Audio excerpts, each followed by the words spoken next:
গত ক্লাসে আমরা জৈব যৌগের সংকরণগুলো পড়ে আসছি। আজকে আমরা আলোচনা করব অজৈব যৌগ যে সংকরণগুলো পাওয়া যায় সেগুলো। আজকে আমরা দেখব অজৈব যৌগের সংকরণ।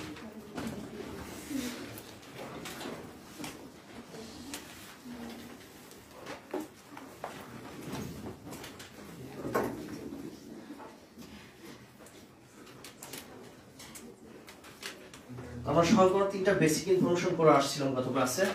আমাদের এক নম্বরটা কি ছিল মনে আছে? এক নম্বর ছিল হচ্ছে কেন্দ্রীয় মৌলের কেবল শেষ কক্ষপথে যে সকল অর্ধপূর্ণ অরবিটাল পাওয়া যায়, অর্থাৎ বেজোড় সংখ্যক ইলেকট্রন বিশিষ্ট যে সকল অরবিটাল পাওয়া যায় তারাই কেবল সংকরণ অংশ নিতে পারে। দ্বিতীয় ইনফরমেশনটা ছিল এরকম যে কেবলমাত্র দেখা যাচ্ছে যে সংকরিত অরবিটাল গুলো যারা এরা কেবল সিগমা বন্ধন তৈরি করতে পারে, আর যারা সংকরণ অংশ নেয় না অর্থাৎ অসংকরিত অরবিটাল নিজেদের মধ্যে পাই বন্ধন তৈরি করে, আর সংকরিত অরবিটালগুলো তৈরি করে সিগমা বন্ধন। আর তিন নম্বর তথ্য ছিল অন্য পরমাণু যে অরবিটালগুলো পাওয়া যায় অর্ধপূর্ণ অরবিটাল তারা সিগমা বন্ধনের মাধ্যমে সংকরিত অরবিটালের সাথে যুক্ত থাকে। তো এই তিনটা ছিল বেসিক ইনফরমেশন। এই তিনটার মাধ্যমে আমরা জৈব যৌগের সংকরণ পড়ে আসছি। তো অজৈব যৌগের সংকরণটা যেহেতু আগেগুলো পড়ে আসছে এটা দেখবো অনেক সহজ হবে তখন আমাদের জন্য। তো আমরা শুরুতে যেটা নিয়ে আলোচনা করবো সেটা হচ্ছে এসপি সংকরণ। এসপি সংকরণ এসপি সংকরণ এক উদাহরণ হচ্ছে বেরিলিয়াম ক্লোরাইড, বেরিলিয়াম ডাইক্লোরাইড। এটা এসপি সংকরণ একটা উদাহরণ। গত ক্লাসে যেমন আমরা যে জৈব যৌগের চট করে কিভাবে বের করতে পারবো সংকরণ কোনটা যেমন আমরা টেকনিক শিখে আসছি, একইভাবে এই ক্লাস শেষে শিখিয়ে দেওয়া হবে যে কিভাবে অজৈব যৌগের সংকরণ খুব সহজেই টেকনিকে বের করা যায়। তো কৌশলে জানা থাকলে তুমি আগে থেকে অ্যান্সারটা পারবে, আর অ্যান্সার যদি আগে জানা থাকে এক্ষেত্রে একটা সুবিধা হবে। কয়টা অরবিটাল আমাকে নিতে হবে এটা খুব ভালোভাবে তার হিসাব নিকেশ একটা বোঝা যায়। তো আমরা আগেই শর্টকাট যে অ্যান্সারটা বের করি ওইভাবে আমরা তখন রিটেনে লিখে ফেলবো, তাহলে এই জিনিসটা ভালো হবে। তো যাক আমরা আগে বেসিকটা করবো। আমার কথা বেসিক সবার আগে, শর্টকাট সব শেষে আমরা শিখবো। এখন বেরিলিয়াম ডাইক্লোরাইড যেটা এখানকার কেন্দ্রীয় মৌল কি? বেরিলিয়াম। আপাত দৃষ্টিতে যে কোনো একটা যৌগে যেটা সব থেকে যোজনী বেশি মনে হবে তোমার কাছে সেটা হবে কেন্দ্রীয় মৌল। তাহলে এখানে যোজনী ক্লোরিনের 1 আর বেরিলিয়ামের কত 2, তাহলে এখানে কেন্দ্রীয় মৌল কোনটা হবে? Beryllium, right. আমাদের প্রথম কাজ হচ্ছে কেন্দ্রীয় মৌল ইলেকট্রন বিন্যাস করা। তো বেরিলিয়াম ইলেকট্রন বিন্যাস করলে এটা দাঁড়াচ্ছে 1s2 2s2। এটা পারমাণবিক সংখ্যা ছিল 4। এর কিন্তু একটা 2p ফাঁকা অরবিটাল পাওয়া যায় যেটাতে বর্তমান ইলেকট্রন সংখ্যা কত? 0। তো আমরা জানি শেষ কক্ষপথে যে সকল অরবিটাল থাকে এই অরবিটালের মধ্যে ইলেকট্রনগুলো কিন্তু জাম্পিং এর মাধ্যমে তার বেজোড় ইলেকট্রনের সংখ্যা বাড়ে, সে করবে কি অর্ধপূর্ণ অরবিটালের সংখ্যা বৃদ্ধি করতে পারবে। এরপরের কাজ হচ্ছে কি উত্তেজিত করব আমরা গত দিনের মতোই। একে উত্তেজিত করলে এটা কিন্তু শেষ কক্ষপথ নয়, যেহেতু এটা শেষ কক্ষপথ নয় এটা কোনো চেঞ্জ হবে না। যেগুলো শেষ কক্ষপথ সেগুলো শুধুমাত্র ভেঙে ভেঙে আমরা দেখাবো। এটা দেখাইতে হবে 2s, then 2px, 2py and 2pz, এগুলো আমরা দেখিয়ে দিলাম। এখন এসে ইলেকট্রন ছিল দুইটার মধ্যে একটা এখানে থাকবে, একটা জাম্প করে চলে আসবে এখানে। এইগুলো দেখালেও চলবে, 0 দেখালেও চলবে, অথবা মুছে দিলেও সমস্যা নেই। আমি 0 দেখাচ্ছি, তুমি চাইলে এগুলো মুছে দিতে পারো। তার প্রথম কাজ হচ্ছে কেন্দ্রীয় মৌল যেটা সেটা ফাইন্ড আউট করে আগে ওর নরমাল ইলেকট্রন বিন্যাসটা দেখালো। দ্বিতীয় কাজ হচ্ছে ওই কেন্দ্রীয় মৌল যে মৌলটা পাওয়া যায় কেন্দ্রীয় মৌল যেটা সেটার উপর উত্তেজিত অবস্থায় ইলেকট্রন বিন্যাস দেখাতে হয়। আর উত্তেজিত করলে একটা বিষয় অবশ্যই মাথায় রাখতে হবে, উত্তেজিত করলে সেটা হচ্ছে এখানে সর্বোচ্চ সংখ্যক বেজোড় ইলেকট্রন বিশিষ্ট অরবিটাল অর্থাৎ অর্ধপূর্ণ অরবিটাল সে তৈরি করবে। তার পক্ষে যতগুলো বেজোড় অরবিটাল তৈরি করা পসিবল। তো এখানে দেখা যাচ্ছে 2টা বেজোড় অরবিটাল তৈরি করবে। তাহলে এখন শেষ কক্ষপথে যেগুলো ইলেকট্রন বিন্যাস আছে এগুলোকে আমরা একটু হুন্ডার নীতিতে দেখাচ্ছি। তাহলে এখানে ইলেকট্রন একটা, এখানে ইলেকট্রন একটা, এগুলোতে কোনো ইলেকট্রন নাই, অর্থাৎ ওগুলোর সংকরণে আসবে না, ইলেকট্রন নেই, আসবে কোথেকে? যেহেতু সংকরণটা এসপি সংকরণ, এর অর্থ হচ্ছে আমাকে একটা এস তার সাথে দিতে হবে একটা পি। একটা এস এবং একটা পি নিলে যে সংকর তৈরি হবে তাকে বলা হবে এসপি সংকরণ। আর যে অরবিটাল পাবো তাকে বলা হবে এসপি হাইব্রিড অরবিটাল বলা হবে। তাহলে এখানে দেখা যাচ্ছে যে এখানে যে এসপি সংকরণ তৈরি হলো, এখন এসপি সংকরণের ক্ষেত্রে আমাকে বন্ধন কোণ এবং আকৃতি জানা থাকতে হবে। এর বন্ধন কোণ এবং আকৃতি যদি আমরা খেয়াল করি, এর বন্ধন কোণ পাওয়া যাবে 180 ডিগ্রি। এটার ক্ষেত্রে বন্ধন কোণের মানটা পাওয়া যাবে 180 ডিগ্রি। আকৃতি হবে সরলরৈখিক। এক্ষেত্রে আকৃতি হবে সরলরৈখিক।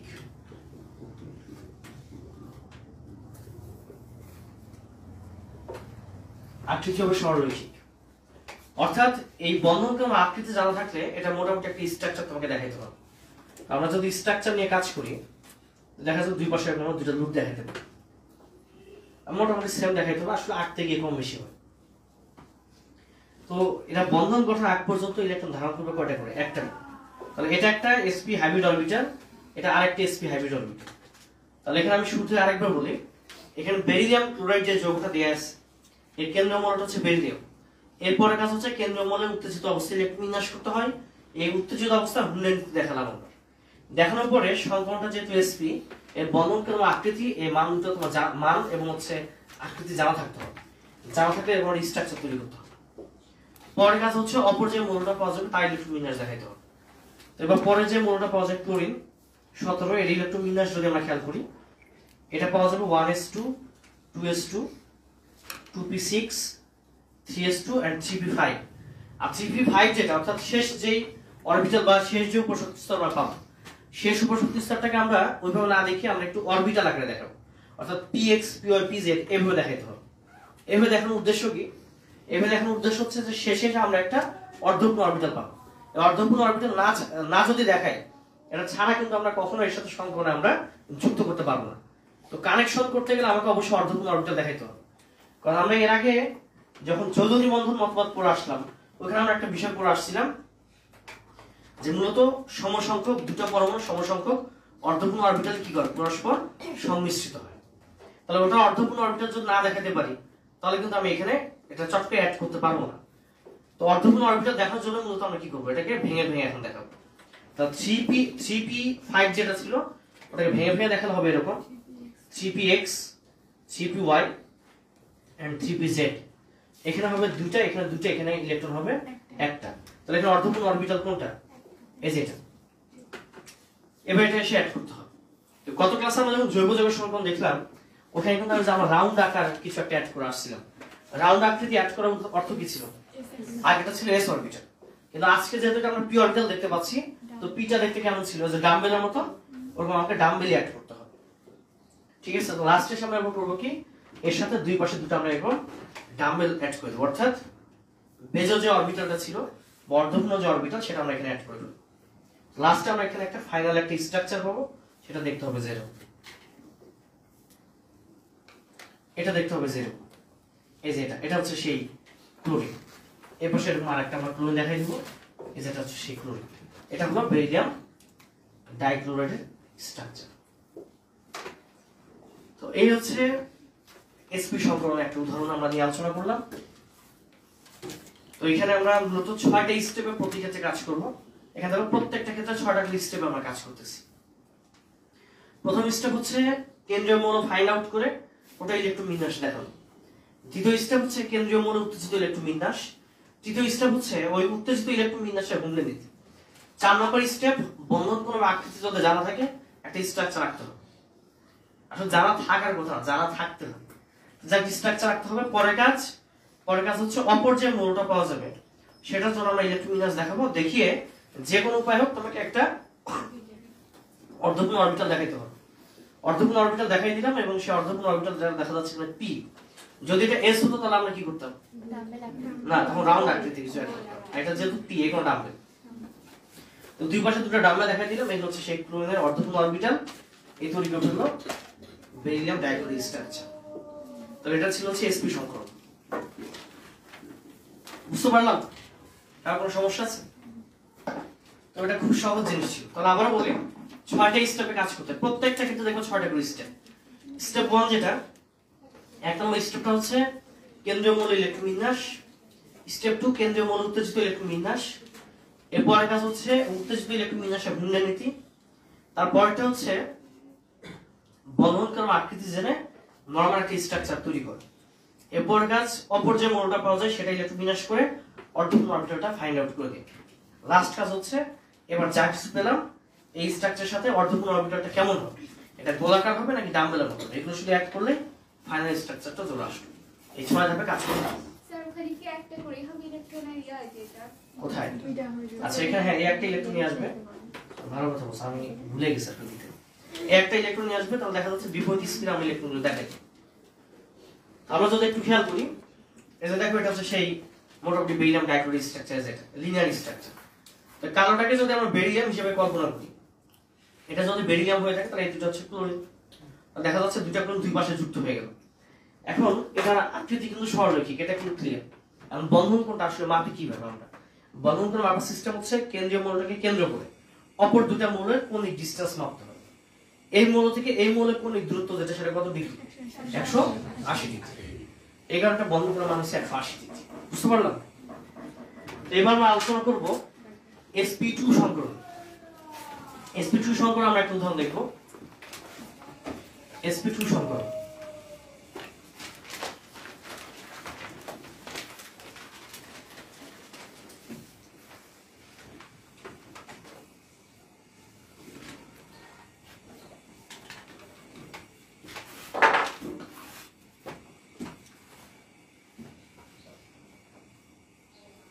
এর একটা উদাহরণ হচ্ছে বোরন ট্রাইফ্লোরাইড। sp2 সংকরণের বন্ধন করা মান পাওয়া যাবে 120 ডিগ্রি এবং আকৃতি যেটা সে আকৃতিটা হবে সমতলীয় ত্রিভুজাকার।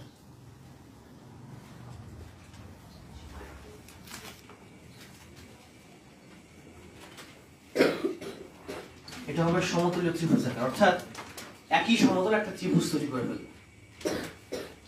বন্ধন কোণ তৈরি করবে এক্ষেত্রে 120 ডিগ্রি করে। তো এখানে কেন্দ্র মূল বোরন, এটা বোঝা যাচ্ছে যোজন এখানে 3।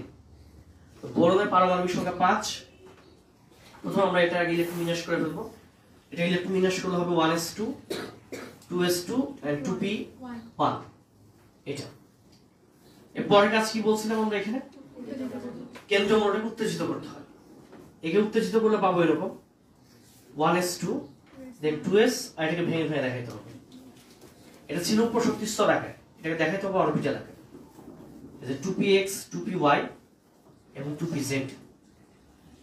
এখানে আগে থেকে p তে একটা ইলেকট্রন ছিল, সেটা আমরা দিয়ে দিব x এ। আর s এ এখানে দুটো ইলেকট্রন ছিল, দুটার মধ্যে একটা এখানে থাকবে, একটা জাম্প করে চলে আসবে যে এখানে। আর এটা তো বর্তমান ইলেকট্রনের সংখ্যা কত? 0। একটু পর আমরা হুন্ডা নীতি এখানে অ্যাপ্লাই করব। এখানে ইলেকট্রন একটা, এখানে একটা, এখানে একটা। তো সংকরণটা যেহেতু sp2, এর অর্থ হচ্ছে একটা s এবং দুটো p নিতে হবে আমাদের। একটা s এবং দুটো p নিব।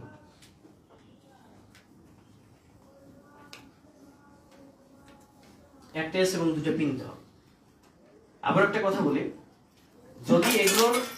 যদি এগুলোর হচ্ছে আমরা শর্টকাটের মাধ্যমে আগে অ্যানসারটা জেনে যাই কোনোভাবে, তাহলে কিন্তু এগুলো আমাদের নিতে সুবিধা হবে। না জানলে এগুলো আমরা নিতে পারবো, বাট একটু ডিফিকাল্ট আছে। বাট যদি হচ্ছে আমাদের শর্টকাট জানা থাকে, তাহলে এটা আমাদের কোনো ব্যাপারই না। খুব সহজে আমরা কয়টা অর্ডার নেবো একদম নির্দ্বিধায় নিতে পারবো। আর তাছাড়া ভয়ের কথা, ওরে বাবা এখানে 3টা নিবো না 4টা নিবো, এটা একটা ঝামেলা, বা 2টা নিবো কিনা। তো শর্টকাট জানা থাকলে একবার নিতে পারবো। তো আমরা শেষের দিকে শর্টকাট শিখবো ইনশাআল্লাহ। তাহলে এখানে যেহেতু একটা s দুটো p নিচ্ছি, তাহলে কোন সংকরণ তৈরি করবে? এখানে sp2। পরে কাজ কি ছিল? বন্ধন কোণ বা আকৃতির মাধ্যমে কি করতে হবে? একটা স্ট্রাকচার তৈরি করতে হবে।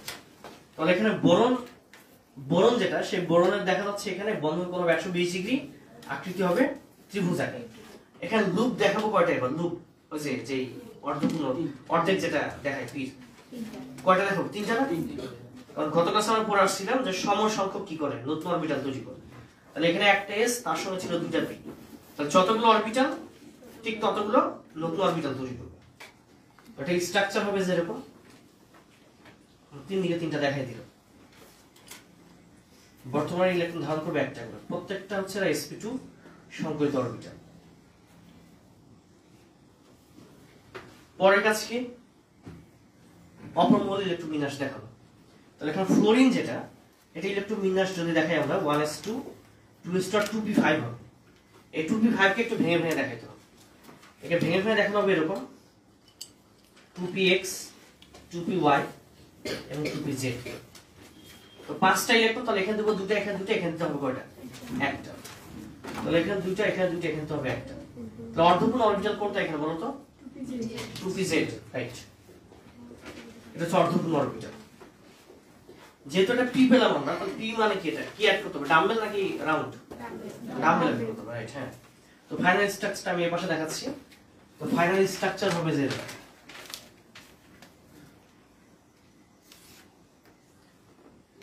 এর সাথে তিন দিকে তিনটা আমরা ফ্লোরিন অ্যাড করে দিব। এই যে বিপরীত স্পিনে দুইটা ইলেকট্রন দেখাই দিই, একটা বোরন ইলেকট্রন আর একটা হচ্ছে ফ্লোরিন ইলেকট্রন। এগুলো হচ্ছে ফ্লোরিন পরমাণু, এই তৈরি করে হলো বোরন ট্রাইফ্লোরাইড। এটা গঠন করে হলো বোরন ট্রাইফ্লোরাইড।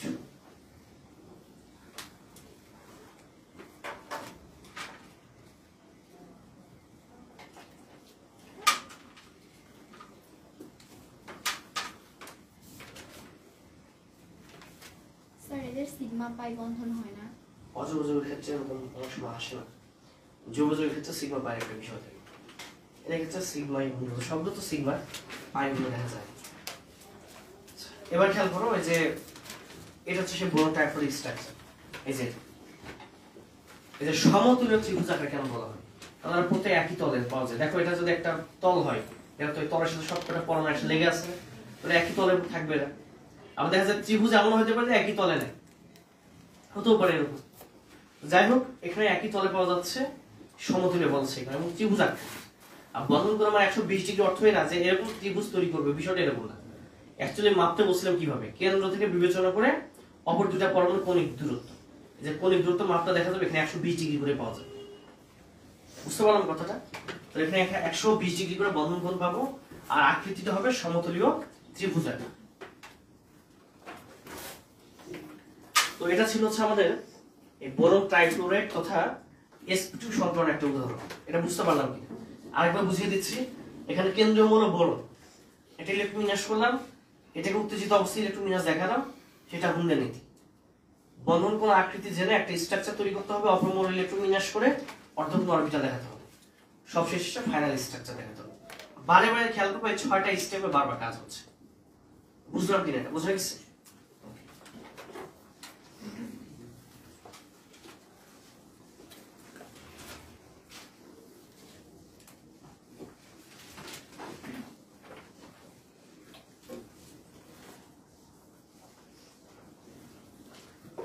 এবার আমরা আলোচনা করব অযৌগযৌগের মধ্যে sp3 সংকরণ একটা উদাহরণ, যার উদাহরণ হচ্ছে মিথেন।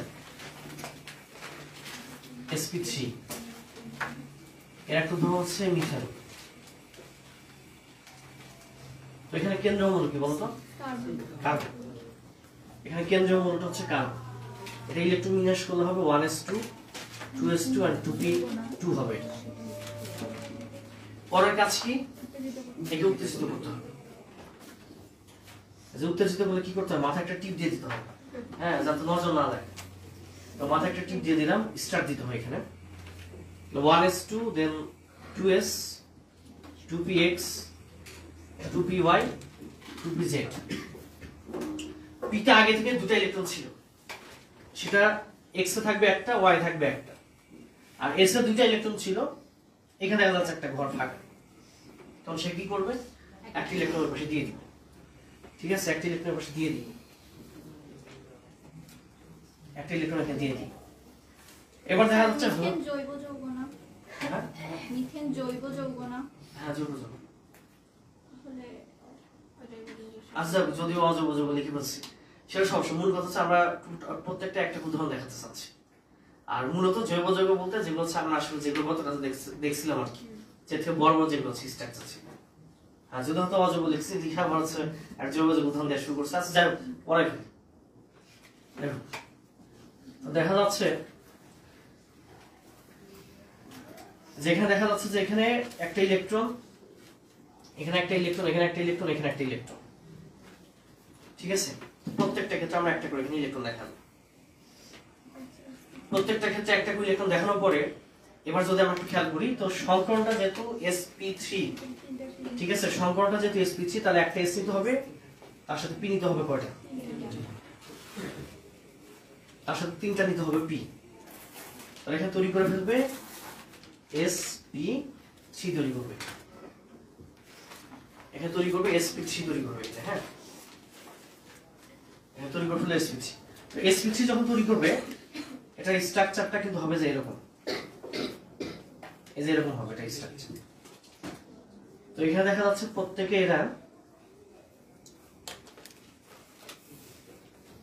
এরা sp3 সংকরণে আবদ্ধ।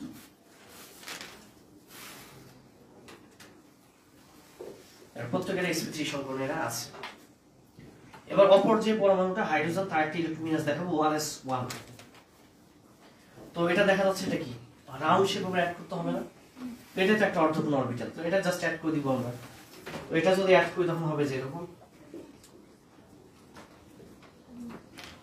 দেখা যাচ্ছে। এর তো আগে থেকে একটা ইলেকট্রন ছিল, আর একটা ইলেকট্রন নিয়ে আসবে হাইড্রোজেন, এই যে হাইড্রোজেন এবার হচ্ছে আরেকটি ইলেকট্রন চলে আসলো, এটা একটা হাইড্রোজেন, এটা একটা হাইড্রোজেন, এটা একটা হাইড্রোজেন, এটা আরেকটা হাইড্রোজেন।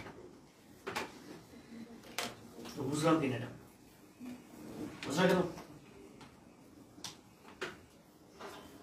একজন একটা অফিসে যত গিয়ে যে বক্সের বাকি অংশটুকু আছে আমার ভাইকে বলে দিই বা আপুকে বলুন, স্যার এখানে সিগমা বলবো বন্ধন যে চারটা, বক্সের আর একটু হচ্ছে ফাঁকা অংশ আছে।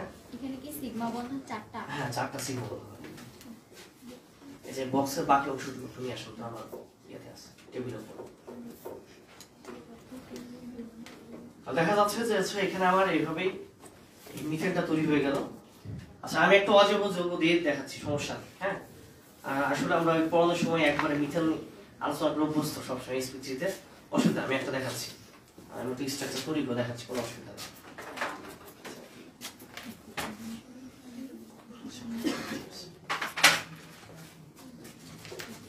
চটকাটা তোমার উঠে নাও, আমি দেখাচ্ছি।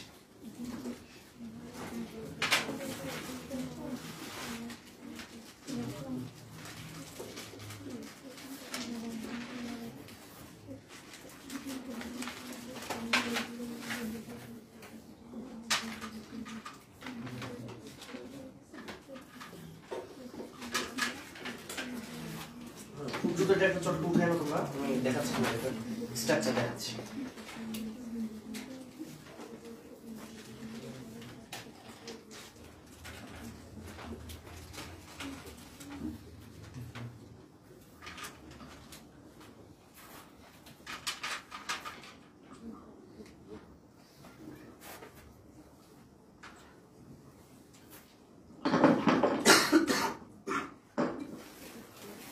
দেখো এটা হচ্ছে মিথেনের স্ট্রাকচার, এটা হচ্ছে সে টেট্রাহেড্রাল শেপ, চতুস্তলক আকৃতির, অর্থাৎ এই যে দেখো তিনটা পায়ের মতো, একটা হচ্ছে উপরের দিকে, এবং প্রত্যেকটা জায়গায় একটা থেকে আরেকটা দূরত্ব হচ্ছে 109 ডিগ্রি 28 মিনিট। এটা আমরা আগের ক্লাসে দেখে আসছিলাম। তো এটা আকৃতি বন্ধন কোনটা আমরা লিখি নাই, এটা আকৃতিকে বলা হয় চতুস্তলকীয়, আকৃতিকে বলা হয় চতুস্তলকীয়। আর বন্ধন কোণ যেটা, বন্ধন কোণটা হচ্ছে 109 degree 28 minute, 109 degree 28 minute, 9.5 degree বলা যায়, 30 মিনিট হচ্ছে 1 ডিগ্রি করে হয়। তাহলে এটা হচ্ছে সেই মিথেনের স্ট্রাকচার টেট্রাহেড্রাল শেপ। তো আমরা কাজ করি, তাহলে আমরা হচ্ছে এটা একটা সম্পর্ক দেখে নিই, sp3 আর একটা উদাহরণ দেখি। আমরা অ্যামোনিয়া নিয়ে কাজ করি একটু। হ্যাঁ অ্যামোনিয়া একটা অজৈব যৌগ, তো অ্যামোনিয়া নিয়ে আমরা একটু উদাহরণ দেখব। এটা মুছে দিলাম।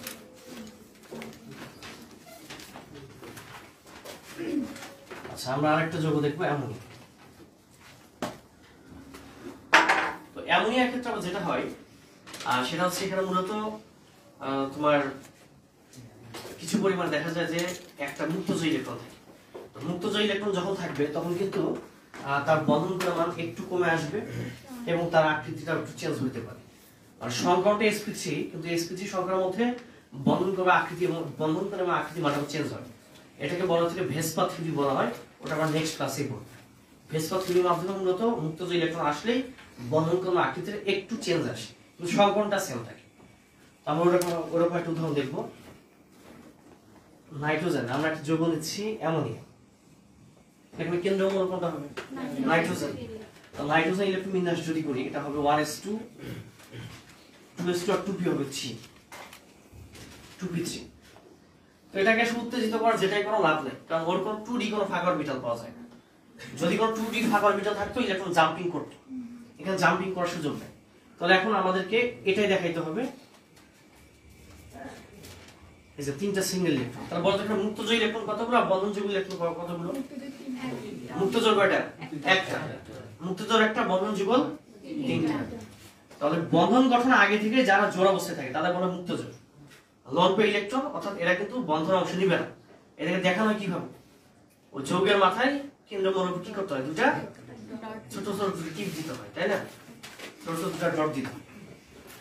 তো এবার যদি একটু খেয়াল করি, তো সমকরণটা কিন্তু তৈরি করবে sp3। এখন এটা যেহেতু মুক্তজয়ী ইলেকট্রন, এটাও কিন্তু ছাড়তে পারবে না, নিতে হবে ওকে।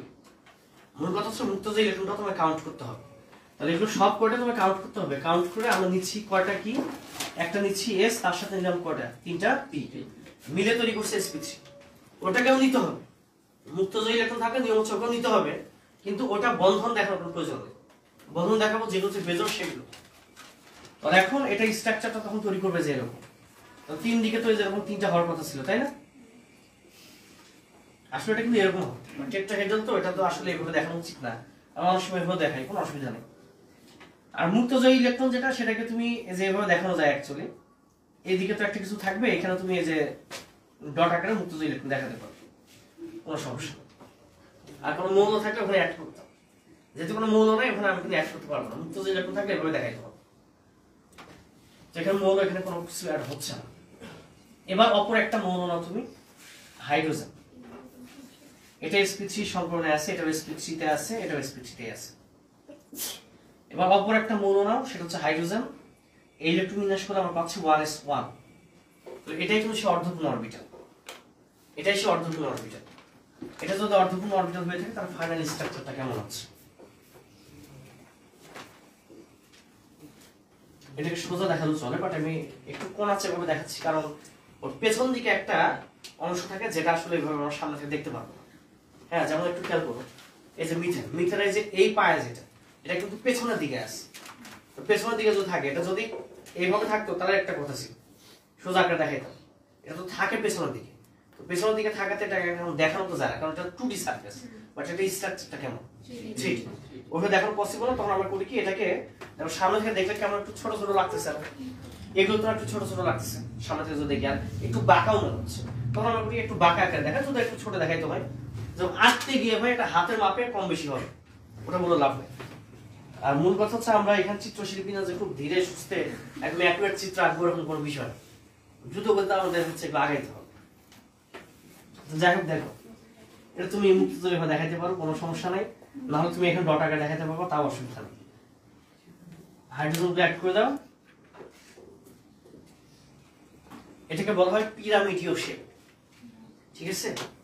এটা সংকরণ কিন্তু sp3। আবার আমি সেটা হচ্ছে মুক্তজয়ী ইলেকট্রন যদি চলে আসে, তখন বন্ধন কোণ এরকম থাকে না, আকৃতি এরকম থাকে, তখন আবার চেঞ্জ হয়, মানে একই সংকরণের মধ্যে 2-3 রকমের আকৃতি, 2-3 রকমের বন্ধন কোণ হতে পারে। ওটাই হচ্ছে আমরা ভেস্পা থিওরিতে গিয়ে পড়বো নেক্সট ক্লাস। তো যাই হোক, আমি একটু এবার অ্যামোনিয়ার একটা স্ট্রাকচার তোমাকে দেখাই।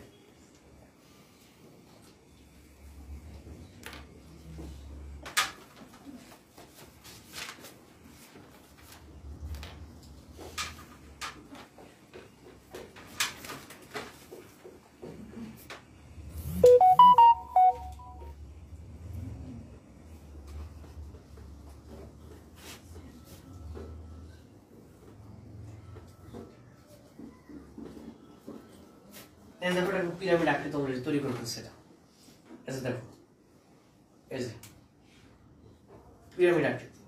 আর তুমি যদি এখন বলো যে না আমি মুক্তজয়ী ইলেকট্রনটাকে দেখাতেছি, তাহলে হচ্ছে যেরকম এই যে চতুস্থলকে হওয়ার কথা না, কিন্তু যখন মুক্তজয়ী ইলেকট্রন থাকবে, হয়তো আমরা উপরে দেখাচ্ছি, কিন্তু অ্যাকচুয়ালি না দেখালেও চলে, কারণ এখানে জাস্ট দুটো ডট আকারে দেখানো চলতেছে।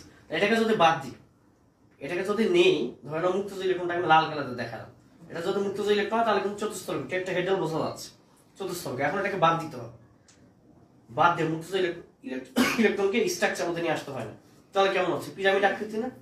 এই কারণে তখন একে বলছে পিরামিড। বুঝতে পারলাম এটা? আচ্ছা, এখন একেবারে একটা এক্সক্লুসিভ একটা জিনিস শিখাবো, এটা আমাদের বই দেওয়া নাই, সেটা হচ্ছে এই যে আমরা বন্ধন করার যে মানগুলো আমরা নির্ণয় করলাম, এটা পর্যন্ত বের করা যায়। এবং দেখবা তোমার ম্যাক্সিমাম আমাদের ইন্টারমিডিয়েট যেগুলো বই আছে, ইন্টারমিডিয়েটের বই এটা লেখা নাই, এবং দেখবো অনেকে এটা জানে না। যাক, আমি একটা এক্সক্লুসিভ ইনফরমেশন শিখাচ্ছি, একটু শিখে রাখবো তোমরা যে কোনগুলো কিভাবে বের করতে হবে। এ পর্যন্ত কি ক্লিয়ার? তবে কোনটা বের করা যাবে যদি হচ্ছে দুই ধরনের শুধুমাত্র অরবিটাল থাকে, এস এবং পি থাকে। যখন ডি চলে আসবে, যেহেতু তখন দুই ধরনের কোণ থাকে, গত ক্লাসে আমরা বলে আসলাম, দুই ধরনের কোণ থাকে, ওটা সূত্র দিয়ে এটা বের করা পসিবল না। এখন দেখো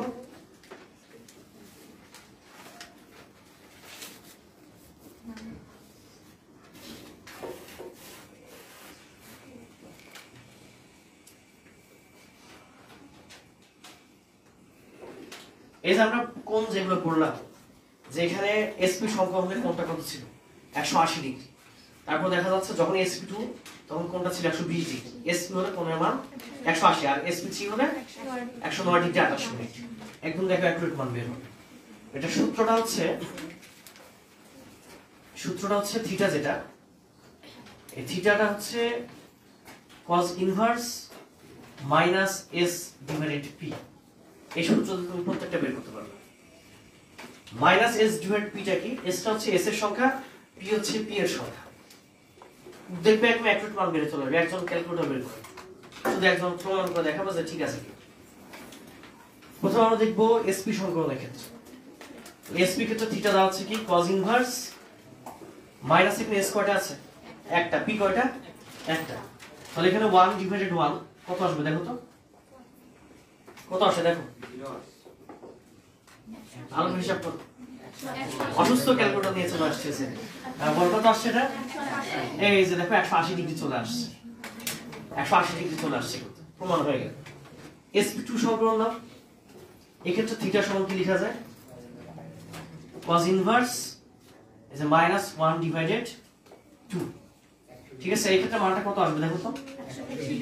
মানটা আসবে এই ক্ষেত্রে 120 ডিগ্রি। এবং তুমি sp3 সংকলন দাও। এক্ষেত্রে থিটা সমান লেখা যাচ্ছে cos ইনভার্স মাইনাস এখানে s একটা আর p অরবিটাল কয়টা? এখানে তিনটা। দেখো তো কত আসে? কত? 109.47 মানে দেখো আগে 28 মিনিট আসছে না? তুমি এটা হিসাব করো। তুমি কি হিসাব করছো এটা?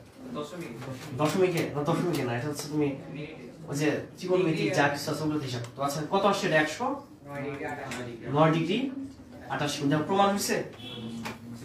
এটা আমাদের কোনো বই দেয়া নাই, তো এরকম অসংখ্য এক্সক্লুসিভ জিনিস তোমরা দিয়ে শিখতে পারবা।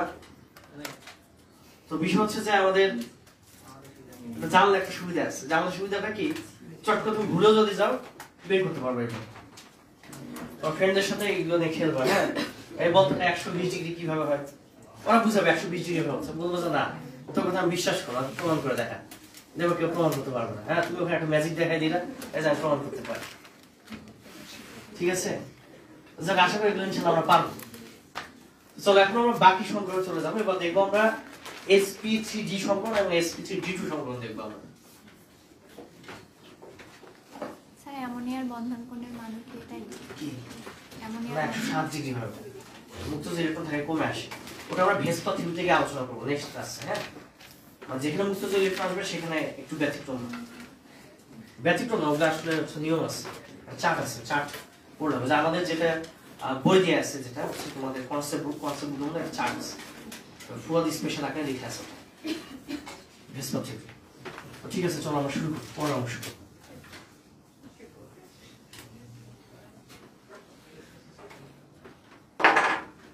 তো দেখো আমরা দ্বিতীয় অংশটা দেখবো। এবার হচ্ছে sp3d সংকলন চলে আসবে। যখন দেখবো যে ডি অরবিটাল চলে আসছে কোন একটা, বুঝতে হবে বন্ধন কোণ একটা থাকবে না, দুটা থাকবে। তো বন্ধন কোণ একটা থাকলে এরকম সূত্রতে বের করা যায়, যখন দুটা থাকে তখন সূত্রতে বের হবে, তখন আমাদের বুঝতে হবে। তো আসলে স্ট্রাকচার গুলো যদি আমি দেখা একদম ক্লিয়ার হয়ে যাবে তোমার কাছে, বাট স্ট্রাকচার না দেখে ওই চিত্র দেখে কখনো বোঝা যায় না যে বন্ধন কোণ কিভাবে দুই রকমের হবে। তো sp3d যেটা, এই ক্ষেত্রে আকৃতি হবে পঞ্চভুজীয় দ্বিপিরামিডীয়। দ্বিপিরামিড লিখে দিলাম আমি একবার, 5টা ভুজ থাকে, 5টা বাহু থাকে, দ্বিপিরামিড লিখে দিলাম। দ্বিপিরামিডীয়, পঞ্চভুজীয় দ্বিপিরামিডীয়। আর হচ্ছে বন্ধন কোণ হবে দুই ধরনের। বন্ধন কোণ থাকবে দুই ধরনের। এর মধ্যে একটা থাকে হচ্ছে 120 ডিগ্রি, আর একটা থাকে হচ্ছে 90 ডিগ্রি। এই দুই ধরনের কোণ কিভাবে তৈরি হয় সেটা আমি দেখাচ্ছি একটু পরে।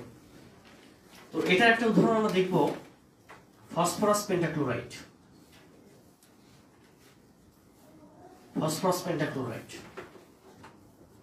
এখানে কেন্দ্রীয় মৌল কোনটা বলো তো দেখি?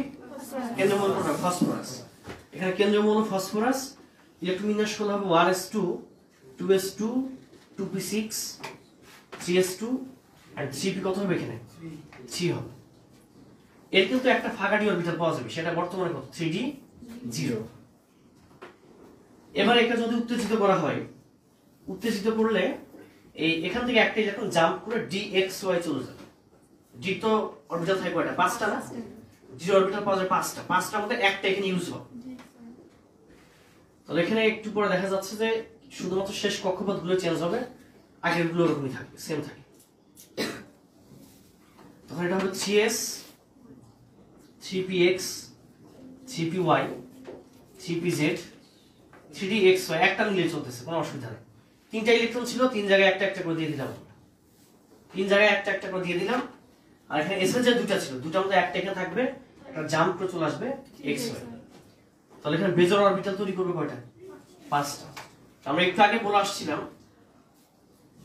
একে উত্তেজিত করলে এর পক্ষে যতগুলো সম্ভব সে চেষ্টা করবে সর্বোচ্চ সংখ্যক বেজোর ডি অরবিটাল, বেজোর অরবিটাল তৈরি করতে চেষ্টা করবে। তবে সে অরবিটাল তৈরি করে ফেলছে 5টা। তো আমরা এখন যদি একটু হুন্ডের নীতি দেখাই, এখানে এটা হবে যে এরকম। তাহলে এখানে একটা ইলেকট্রন, এখানে একটা ইলেকট্রন, এখানে একটা, এখানে একটা, এখানে একটা। সংকরণটা যেহেতু sp3d, তারপর আমরা একটা s 3টা p এবং একটা d প্রত্যেকটা নিতে পারবো। সংকরণটা হবে sp3d সংকরণ, sp3d সংকরণ হবে।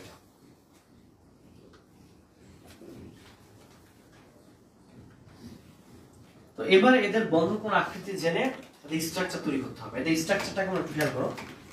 এই স্ট্রাকচারটা হচ্ছে, প্রথম হচ্ছে একটা ত্রিভুজের মতো একই সমতলে থাকবে, আরেকটা ঠিক উপর নিচে বরাবর, ঠিক উপর নিচে বরাবর। এর প্রত্যেকে sp3d সংকরণে বর্তমানে এরা অবস্থান করে বা আছে। sp3d, এটা হবে sp3d, এটা sp3d, এটা হবে sp3d। প্রত্যেকটা sp3d সংকরণে বর্তমানে আছে। এরপরের কাজ হচ্ছে অপর মৌলটা ইলেকট্রন বিন্যাস করতে হবে। তো এখানে অপর মৌল কোনটা? ক্লোরিন। তো ক্লোরিন ইলেকট্রন বিন্যাস করলে আবার একটা কাজ আছে এক্সট্রা, সেটা কি? ওই যে একটা অর্ধপূর্ণ অরবিটাল কি করতে হবে দেখাইতে হবে। তাহলে এখানে হচ্ছে 1s2 2s2 2p6 3s2 আর 3p5। এই 3p5 টাকে আমরা করব কি একটু ভেঙে ভেঙে দেখাবো। তাহলে এখানে হবে 3px 3py 3pz। তাহলে এর মধ্যে দেখা যাচ্ছে এখানে x এর এখানে ইলেকট্রন কটা আসবে?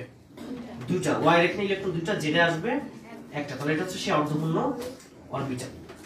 তারপর এটা 5 দিকে জাস্ট 5টা এবং হচ্ছে আমরা এখন হচ্ছে 5টা ডাম্বেল দেখালে ফসফরাস পেন্টাকুলার তৈরি হয়ে যাবে। তাহলে এখন যে এরকম স্ট্রাকচারটা তৈরি করে নাও। আমরা কিন্তু চাইলেই কিন্তু আসলে আমাদের মন মতো একটা স্ট্রাকচার দেখাতে পারি না, কারণ এই স্ট্রাকচারের তো একটা নিয়ম কারণ কিছু আছে। এটা চাইলেই কিন্তু অযথা একটা দেখা যাবে না যে তুমি করলা কি একটা উপরে একটা এই কর্নার একটা এই কর্নার দেখালে কিন্তু হইলো না, এটা মাথায় রাখতে হবে।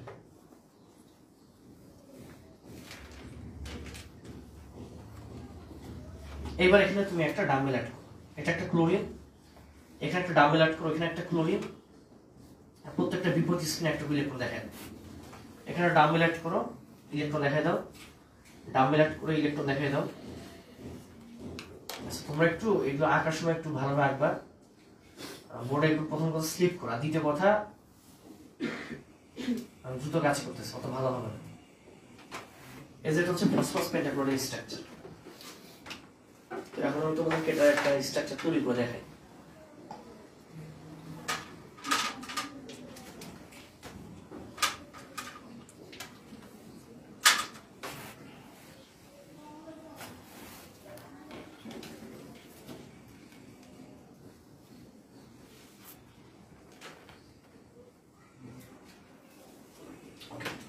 এবার খেয়াল করো যে এটা হচ্ছে সেই ফসফরাস পেন্টাকুলার স্ট্রাকচার, যেটা তো ওই যে প্রথমে আমরা একটা ত্রিভুজের মতো একটা আঁকলাম না, ওটা ছিল অ্যাকচুয়ালি যেটা ওই যে বললাম সমতুল্য ত্রিভুজের মতো।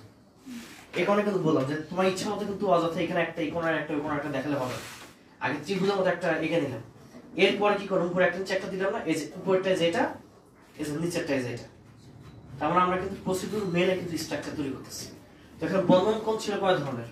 দুই ধরনের, 120 এবং কত 90। এখন চিন্তা করো এই দুটার মধ্যে বন্ধন কোণটা কত? 120 আর এই দুটার মধ্যে 90। অর্থাৎ আমি বলতে চাচ্ছি এই যে অংশটুকু, এই অংশের মধ্যে প্রত্যেকটা থেকে আরেকটা দূরত্ব কত? 120 ডিগ্রি। আর এই যে উপরে যে একটা দিলাম, তাহলে বর্তমানে সেটা কি লম্বভাবে অবস্থান করতেছে না? তাহলে 90 এখানে দিলাম, এটা কত? 90। এই কারণে বলা হচ্ছে যখন ডি চলে আসে তখন তুমি সূত্র দিয়ে ওই সূত্র দ্বারা বের করতে পারবো, কারণ তখন বন্ধন কোণ বোঝায় 2 ধরনের। তাহলে দেখা যাচ্ছে 120 আর একটা কত? 90। তো বুঝতে পারলাম যে দুইটা বন্ধন কোণ কিভাবে হলো।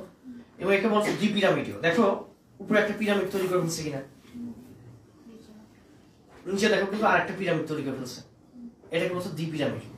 আর পঞ্চভুজি, অর্থাৎ এটাকে র‍্যাপিং পেপার দিয়ে যদি মুড়ানো হয় এর 5টা তল পাওয়া যায়, এই কারণে বলা হয় পঞ্চভুজি। ক্লিয়ার? তো এবার আমরা আলোচনা করব লাস্ট সমীকরণ নিয়ে, সেটা হচ্ছে sp3 d2 সমীকরণ।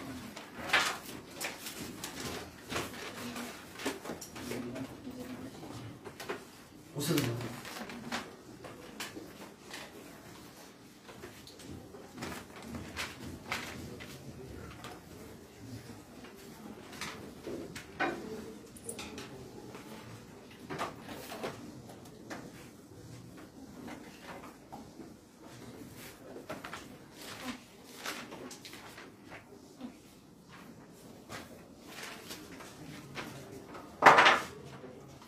এবার আমরা দেখবো sp3 d2 সমীকরণ। একটা নাম হচ্ছে সালফার হেক্সাফ্লোরাইড।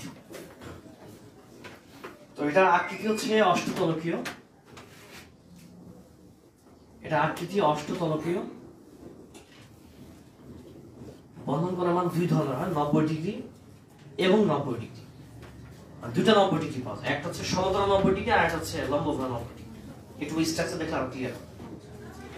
তো সালফার হেক্সাফ্লোরাইড এখানে কেন্দ্রীয় মূল কোনটা? সালফার। তো সালফার ইলেকট্রন বিন্যাস যদি আমরা করে ফেলি, এক্ষেত্রে এটা দাঁড়াচ্ছে এরকম 1s2 2s2 2p6 3s2 and 3p কি হবে এখানে? 4 হবে না? আর 3d অরবিটাল বর্তমানে কত? 0। তাহলে এবার বোঝা যাচ্ছে যেহেতু সমীকরণটা sp3d2, তাহলে কি করতে হবে আমাদেরকে? দুটো d অরবিটাল নিতে হবে।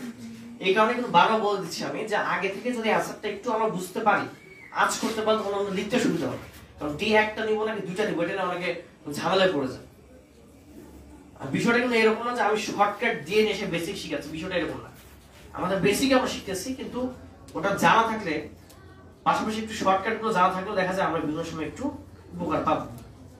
কিন্তু 10 কথার এক কথা, কেউ যদি বেসিক না শিখে শর্টকাট শিখে আমার নিয়ম অনুযায়ী, তাকে তো ফাঁসি দিতে হবে। ঠিক আছে? আগে বেসিক, এরপর শর্টকাট। বেসিকের থেকে কখনো শর্টকাট বলো না, শর্টকাট তো ভুলে যেতেই পারো, বেসিক কখনো ভুলবা না। কারণ ওটা ভুলে গেলেও একটু পর একটু চিন্তা করে হয়তো বা সময় লাগবে, কিন্তু অ্যান্সারটা করে দিয়ে আসা যাবে। আর শর্টকাট হচ্ছে ক্ষণস্থায়ী জিনিস, যেগুলো সব ভুলে যেতে পারি আমরা। দেখো এবার কে উত্তেজিত করতে হবে? সালফার উত্তেজিত করলে যেটা পাবো,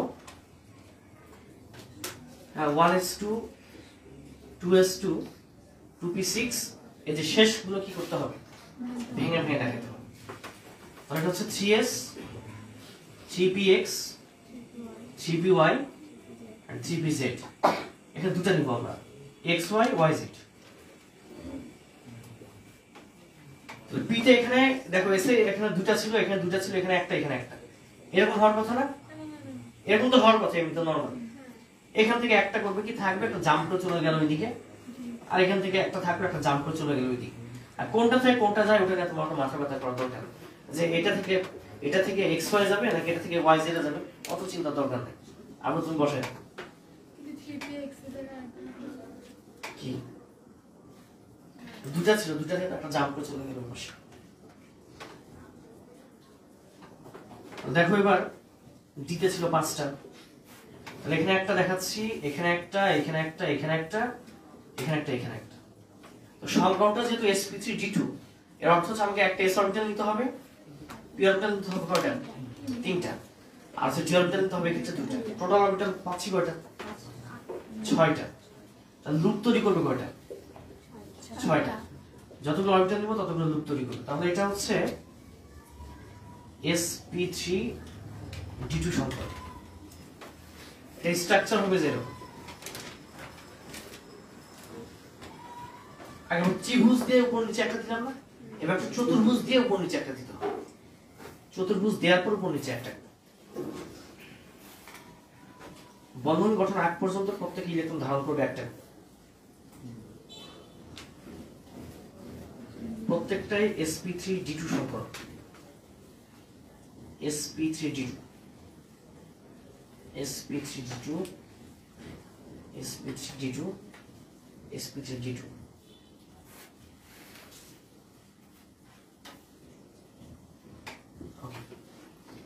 এবার কাজ হচ্ছে অপর যে মূলটা ছিল তাই ইলেকট্রন বিন্যাস করা ফ্লোরিন, এটা ইলেকট্রন বিন্যাস করে পাচ্ছি আমরা 1s2 দেন 2s2 আর 2p কি হয় 5, এই 2p5 কে ভেঙে ভেঙে দেখাতে হবে 2px then 2py and 2pz। তাহলে এখানে হবে দুটো, এখানে হবে দুটো, এখানে হবে একটা, আর এবং এটা হচ্ছে সেই কি অর্থপূর্ণ অরবিটাল। এটা অর্থপূর্ণ অরবিটাল, তাহলে কি করতে হবে এর সাথে 6টা 6 দিয়ে 6টা ডাম্বেল দেখাই দেব আমরা। তো ফাইনাল স্ট্রাকচার হবে যে এরকম 6 দিকে 6টা ডাম্বেল দেখাইতে হবে।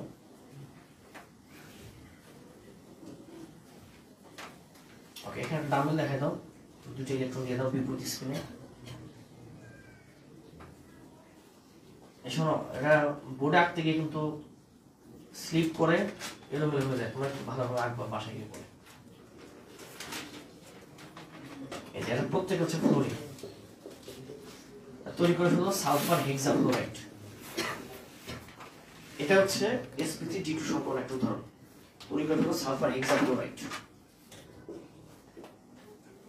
ডি এর বাকিগুলো ওখানে খালি জায়গা হবে না কি ডি এর বাকিগুলো জিরো দিয়ে না লাগবে না, যেগুলো এখানে ইউজ হয় সেগুলো দেখলেই চলে। কেন তাহলে তো এটাকে পি গুলো দেখানোর দরকার ছিল, পি তো আমরা দেখাইলাম না। জানি ঠিক মনে নেই।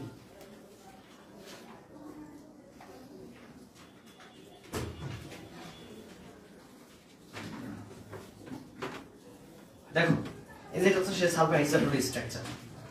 এই যে দেখো যে চতুর্ভুজের মধ্যবর্তী নিচে একটা, এটাকে বলা অষ্টতলকীয় গঠন। এই যে প্রথম মূলত সমতলে থাকে একটা চতুর্ভুজের মতো একটা অংশ থাকে। এর মধ্যে প্রত্যেকটা ক্ষেত্রে বন্ধনের মান কত 90 ডিগ্রি করে আছে এখানে, তাহলে এইদিকে 90 ডিগ্রি সমতল 90 ডিগ্রি, আবার উপর নিচেও কত করে এটার সাথে কতটুকু করে 90 ডিগ্রি। এটা কিন্তু কেন্দ্র থেকে মাপতে হয় না, বারবার বলে দিচ্ছি, এটা একটা পরমাণু থেকে আরেকটা পরমাণুর কোণ দূরত্ব মাপতে হয়। তাহলে এটা হচ্ছে সালফার হেক্সাফ্লোরাইড স্ট্রাকচার হচ্ছে যে এরকম। হ্যাঁ, এটা হচ্ছে অষ্টতলকীয়। এটা কিন্তু র‍্যাপিং পেপার দিয়ে যদি মুড়ানো যায় এর 8টা তল পাওয়া যায়, 8টা তল পাওয়া যায়, বিধায়কে বলা অষ্টতলকীয়। বন্ধন 90 ডিগ্রি এবং 90 ডিগ্রি দুই ধরনের বন্ধন করতে হবে। তাহলে এতক্ষণ যা পড়ছি এগুলো ক্লিয়ার হয়েছে কিনা? ক্লিয়ার। তো এখন আমরা একটু খুব চট করে একটু শর্টকাটটা শিখে রাখি, যে খুব দ্রুত আমরা আগে থেকে অ্যান্সারটা বুঝে ফেলতে পারবো কিভাবে। অ্যান্সারটা বুঝতে পারলে একটু কাজ হবে। এবার লিখো সংখ্যা নির্ণয় শর্টকাট টেকনিক। বেসিক শেষ করার পরে শর্টকাট, এর আগ পর্যন্ত কোনো শর্টকাট নাই, একদম ফাঁসি দেওয়া হবে।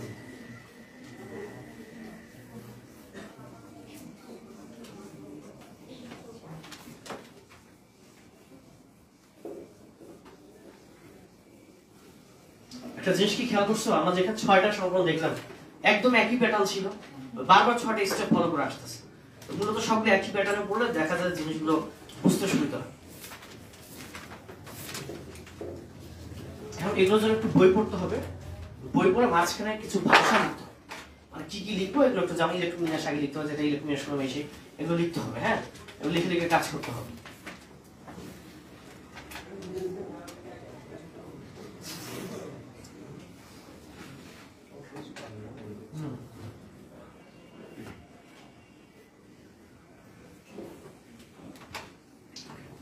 শর্টকাটটা হচ্ছে x সমান half into V plus M minus C plus A, এটা হচ্ছে শর্টকাট। এখানে x টা হচ্ছে হিস্টেরিক ফ্যাক্টর, এখানে x টা হচ্ছে হিস্টেরিক ফ্যাক্টর, x এর ভ্যালুর উপর x ডিপেন্ড করে।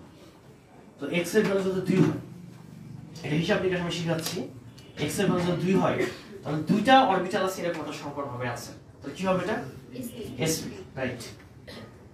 যদি আমারটা 3 আসে, তিনটা সংকর আছে এর কিছু একটা आंसर হবে, কি হবে এটা sp2। 4 আসলে 4টা অরবিটাল কি হবে sp3। এটা যদি 5 আসে sp3d হবে, এটা যদি 6 আসে এটা হবে sp3d2।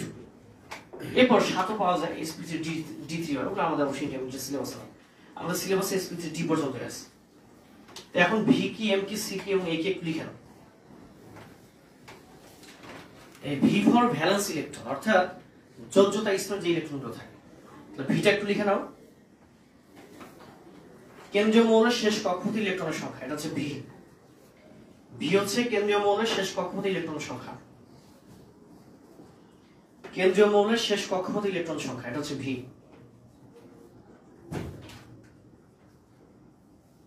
ভি হচ্ছে কেন্দ্রীয় মৌলের শেষ কক্ষপথে ইলেকট্রন সংখ্যা। কেন্দ্রীয় মৌলের শেষ কক্ষপথে ইলেকট্রন সংখ্যা, এটা হচ্ছে ভি।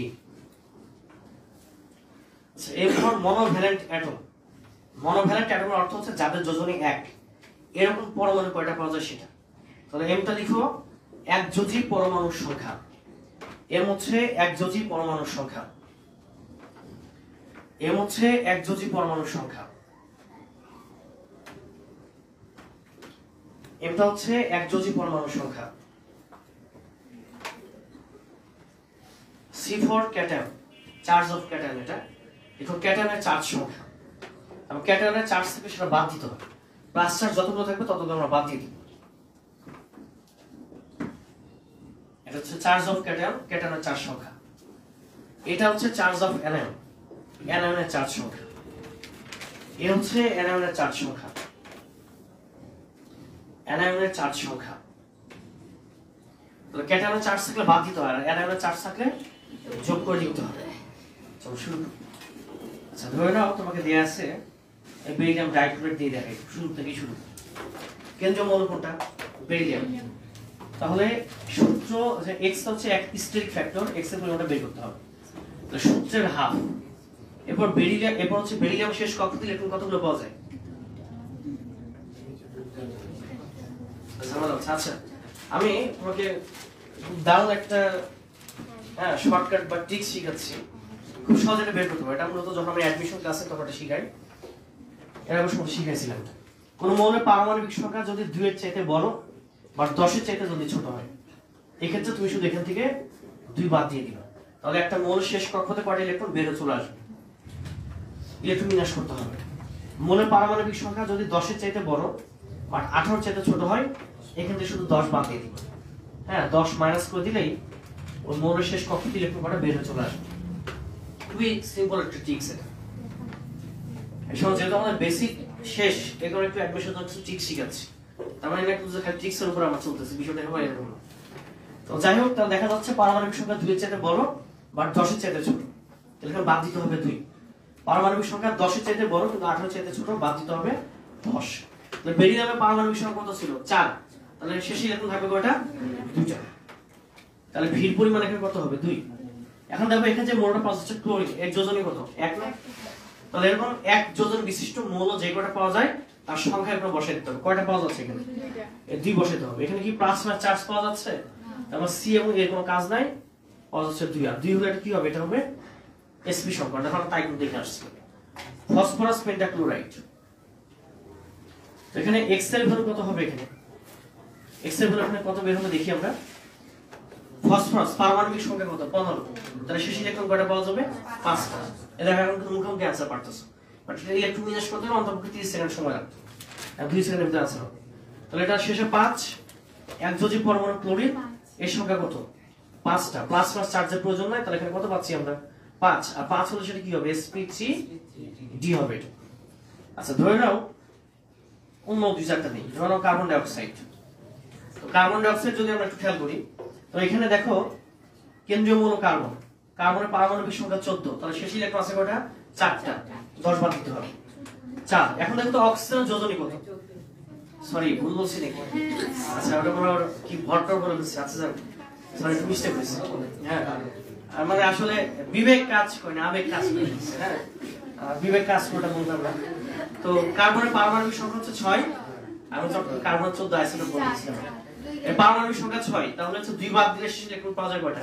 4টা। মানে যে এরকম না, মানে যেটা অ্যান্সার ঠিক আছে আর ভেতর সবকিছু ভুল। সারা মতে অ্যান্সার ঠিক ছিল, কিভাবে তুই এটা বুঝলি? স্যার আমি ম্যাথ আমার মতে করছিলাম, কিন্তু অ্যান্সার আগে তো শুনে দিছিলাম। যাই হোক, দেখা যাচ্ছে এখানে কার্বন শেষ ইলেকট্রন আছে কয়টা? 4টা। অক্সিজেনের পারমাণবিক, অক্সিজেনে কিন্তু এখন যোজন কত? 2। তাহলে এটা কি কাউন্ট হবে? শুধু এক যোজি যারা পরমাণু সেগুলো কাউন্ট হয়। তাহলে আর কিছু কাউন্ট হচ্ছে না, প্লাস মাইনাস নাই, ওটাই শেষ 2। তাহলে কি হবে? এটা sp। আচ্ছা, এবার ধরো একটু প্লাস মাইনাস যদি দেয়া থাকে তাহলে কি করতাম?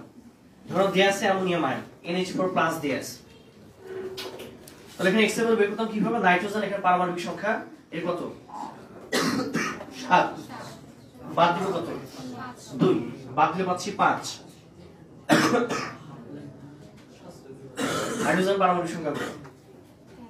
হাইড্রোজেন পারমাণবিক সংখ্যা সরি যোজন কত 1 আছে কত 4টা। প্লাসের জন্য কি করতে হবে? বাদ দিতে হবে, তার কত পাচ্ছি আমরা?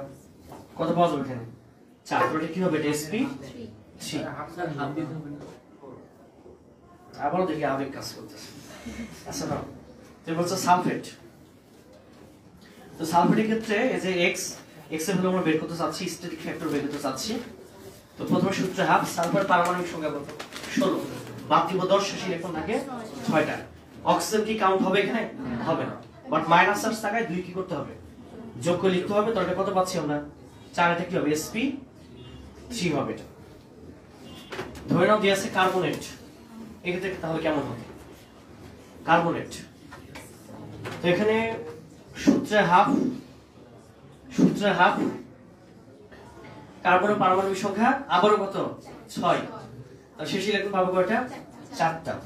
14 না, একটু আগে ভুল করে 14 বলছিলাম আমরা। তাহলে এখানে দেখা যাচ্ছে কত 4 হচ্ছে, শেষ ইলেকট্রন 4টা। অক্সিজেন কাউন্ট হবে না, বাট এটা 2 যোগ হবে 3, তাহলে এটা কি হবে? sp2 হবে। বুঝতে পারলাম কি? তো এই ছিল হচ্ছে আমাদের মোটামুটি 5 মিনিট সম্পূর্ণ আমরা কিছু দেখার চেষ্টা করলাম। এই ছিল আমাদের টোটাল সম্পূর্ণ মূল আলোচনা।